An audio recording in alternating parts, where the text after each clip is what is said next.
Hello everyone, welcome back to AC canvas to a new video. তো আশা করি সকলে খুব ভালোভাবে বিপিএসসির প্রিপারেশন নিচ্ছ। আর বিপিএসসি টিআরই 4.0 যেটা অগাস্টে হওয়ার কথা, সেটার জন্য যে এস্টেট এক্সাম তোমরা দিয়েছো সেটার আনসার কি এখনো পর্যন্ত আসেনি। তো আনসার কি দেখো, জুলাইয়ের ফার্স্ট উইক বা সেকেন্ড উইকের মধ্যে আনসার কি আসবে।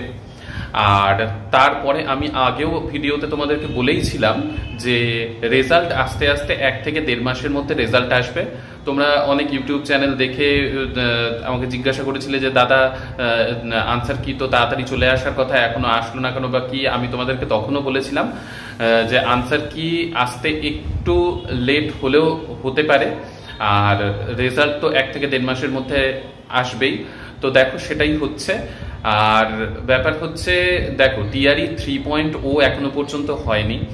আর 28-29 এই 2 দিন তোমরা অনেকেই জানো না হয়তো, কারণ না জানাটাই স্বাভাবিক, যে 28-29 এই 2 দিন খুবই ইম্পর্টেন্ট একটা এক্সাম যেটা হবে। সেটা হচ্ছে বিহারের হেডমাস্টার হেড টিচারের রিক্রুটমেন্টের এক্সাম। তো সেই নিয়েও ব্যস্ততা চলছে। তো এই সবের জন্যই একটু ডিলে হচ্ছে, যেটার কারণ তোমাদেরকে প্রথমেই আমি বলে দিলাম যে এই কারণের জন্যই একটু ডিলে হচ্ছে আনসার কি আসতে।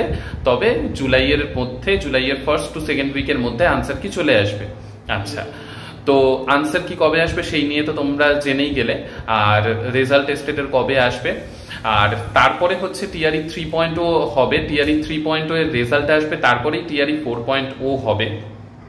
আচ্ছা, তো এগুলো তো গেল এই নিয়ে যে কবে নাগাদ রেজাল্ট আসতে পারে, কবে টিআরই 4.0 আসবে। আর অনেক অনেক ভ্যাকেন্সির কথা আমি আগেও ভিডিওতে বলেছি, বা আজকেও একটা পেপার কাটিং যেটা খুব মানে আমাদের মানে টিচার্স গ্রুপেও এসেছে বা অনেক হোয়াটসঅ্যাপ গ্রুপেও এসেছে, সেটা হচ্ছে অনেকগুলো ভ্যাকেন্সি, মানে 2,17,000 টিচারের ভ্যাকেন্সি রয়েছে এখনো। তবে সেইখানে সব থেকে বেশি ভ্যাকেন্সি কিন্তু রয়েছে 6 to 8 এর টিচার রিক্রুটমেন্টে, ঠিক আছে।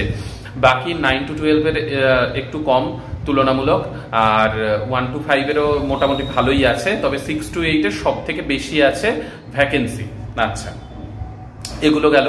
তো আজকের ভিডিওতে মেইন যে কথা, মানে মেইন যে ডিসকাশন, সেটা হচ্ছে এনসিইআরটি এসসিইআরটি কি পড়া যেতে পারে মানে বিপিএসসির জন্যে, সেটা নিয়ে অনেকেই অনেক কনফিউজড। স্পেশালি মানে ওয়েস্ট বেঙ্গলের প্রচুর ক্যান্ডিডেটস এই নিয়ে আমাকে অনেক মেসেজ করেছে যে কি পড়বো, এসসিইআরটি এনসিইআরটি দুটোর মধ্যে পার্থক্য কি, কি করলে ঠিক। তো সেটা নিয়েই পুরো ডিসকাশন থাকবে আজকের ভিডিওতে। শুরু থেকে শেষ অবধি দেখো, কোনো ডাউট আর থাকবে না।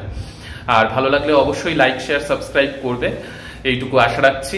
আচ্ছা, তো দেখো এনসিইআরটি অবশ্যই আমাদের পড়তে হবে বিপিএসসির জন্য, আর খুব খুঁটিয়ে, যথেষ্ট খুঁটিয়ে পড়তে হবে। আর স্পেশালি ফিজিক্সের জন্য শুধু কিন্তু এনসিইআরটি পড়লে হবে না, সেটাও আমি বলে দিচ্ছি। ফিজিক্স যারা দেবে, ফিজিক্সের জন্য 9 to 12 এর যে 11-12 এর এক্সাম যে দেবে, আর 9-10 এর তো সায়েন্স হবে। আর যারা ফিজিক্স অনার্স তাদের তো ম্যাথের এক্সাম দিতে হবে। তো 11-12 এর জন্য ফিজিক্সে শুধুমাত্র এনসিইআরটি পড়লে কিন্তু হবে না, তার বাইরে মানে নিট লেভেলের তো খুব ভালোভাবে প্রিপারেশন তোমাকে থাকতেই হবে।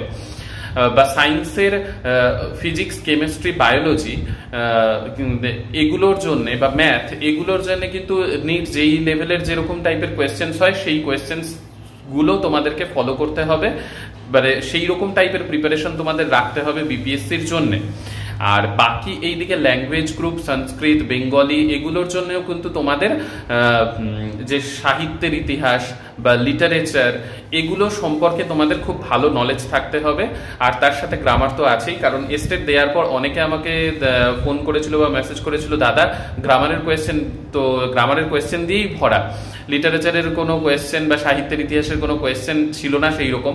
তো এস্টেটে গ্রামারের কোয়েশ্চেনই বেশি থাকে, কিন্তু বিপিএসসিতে কিন্তু সবকিছু মিলিয়ে কোয়েশ্চেন থাকবে, শুধু এমন নয় যে শুধু গ্রামারের কোয়েশ্চেন থাকবে। তো গ্রামারের কোয়েশ্চেন, লিটারেচার, বাংলার ক্ষেত্রে সাহিত্যের ইতিহাস, এগুলো এইগুলো থাকবে। আর বাকি সব সাবজেক্টের ক্ষেত্রেই এনসিইআরটি খুব ভালোভাবে পড়লে, খুব খুঁটিয়ে পড়লে কাজে দেবে। এবার ব্যাপার হচ্ছে এসসিইআরটি, তাহলে ব্যাপারটা কি? দেখো এসসিইআরটি তোমরা যদি দেখো এসসিইআরটি তোমরা ইলটস বলে একটা অ্যাপ আছে, সেইখান থেকে ডাউনলোড করে বইগুলো দেখতে পাবে। এনসিইআরটির একদম এনসিইআরটির মতো শুধুমাত্র হিন্দিতে বইগুলো, ঠিক আছে? সেই ক্ষেত্রে তুমি এনসিইআরটি খুব ভালোভাবে পড়লে কোনো সমস্যা নেই, তাহলেই হবে। এবার তোমরা এক্সপিরিয়েন্সের জন্য এসসিইআরটির বইগুলো, স্পেশালি হিস্ট্রি, জিওগ্রাফি এই সাবজেক্টগুলো যাদের আছে তাদেরকে বলবো হ্যাঁ এসসিইআরটিটাও একটু পড়ে রাখতে, তাতে তোমাদের সুবিধা হবে। আর বাকি সাবজেক্টের জন্য এনসিইআরটি পড়লে, আর স্পেশালি সায়েন্সের জন্য তো এনসিইআরটি পড়লেই কাজ হয়ে যাবে, কারণ এসসিইআরটিতে জাস্ট হিন্দি ভার্সন আছে আর কিচ্ছু না, ঠিক আছে? কারণ আমাদেরকে এখন পড়াতে হচ্ছে এসসিইআরটি থেকেই, তাই সেগুলো যখন দেখি তখনই বোঝা যায় যে এনসিইআরটির একদম একই, জাস্ট হচ্ছে হিন্দি ভার্সন, এইটুকুই, ঠিক আছে? তাহলে এনসিইআরটি না এসসিইআরটি কি পড়বে সেটা আশা করি তোমাদেরকে ক্লিয়ার করতে পারলাম, যে সায়েন্সের জন্য জাস্ট এনসিইআরটি খুব ভালোভাবে পড়লে, মানে সায়েন্স গ্রুপে যাদের আছে তাদের খুব ভালোই কাজ হবে, আর খুব খুঁটিয়ে পড়তে হবে, ডিটেলসে পড়তে হবে, আর নিট যেই লেভেলের কোয়েশ্চেন্স তোমাদেরকে করতে হবে সাবজেক্টের জন্য।